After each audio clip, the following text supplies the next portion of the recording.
In the postpartum recovery phase, I'm curious, like, what are some of the biggest things that you've been really focusing on to keep your health, keep your mindset about you, and also what you're doing from a movement perspective to get back into your practice? Do you have like a top 3 tips for healthy postpartum recovery holistically? Top three. I'll I would give us say whatever you've definitely, got. Yeah. I would say definitely your nutrition is huge, So I mean, I basically am still eating the same way, and thankfully, all of that nausea and all that stuff is gone. So that's nice. So eating, nutrient dense foods, yeah, you have to replenish all your vitamins and minerals because it does go away.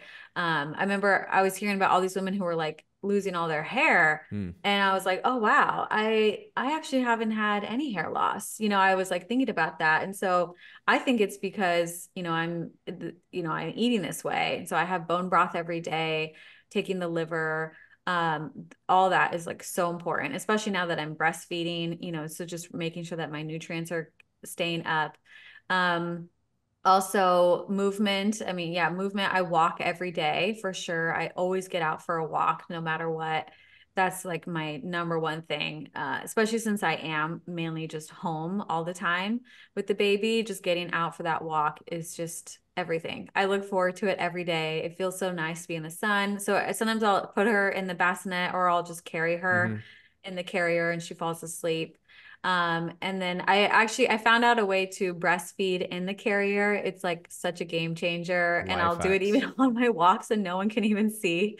I'll just kind of like put like a burp cloth over, and no one can tell. And it's perfect. It's amazing. And then I also I'm doing all of like my pelvic floor recovery. So I'll do, all of this like working of strengthening the pelvic floor again, working my transverse abdominis. I do it a lot actually. This little hack that I do is like when I'm shushing her, I started doing it because when I shush her, I'll think of pulling up my pelvic floor as well. It's actually Hmm. amazing because it's like I'm sitting there, just like with her. And so I'm like, I always try to like, how can I make the most use out of this time? So I'm like shushing her because you always exhale and pull up at the same time. So every time I exhale, I try to contract my pelvic floor. And it's like this little game I play with myself of like, can I shush her and pull up my pelvic floor at the same time? Um, and it works well. It's like I feel like I'm getting things done and I am. So yeah, doing all my pelvic floor exercises. And my whole point of that is like, I think women feel, oh, I have to like get it like a workout in, Hmm. I have to get like a on the mat for 20 minutes. And sometimes you won't get to the mat and have that clean 20-minute space. I can't tell you how many times I've started a workout and had to stop and start and stop. It's taking me like an hour to do a 15-minute workout.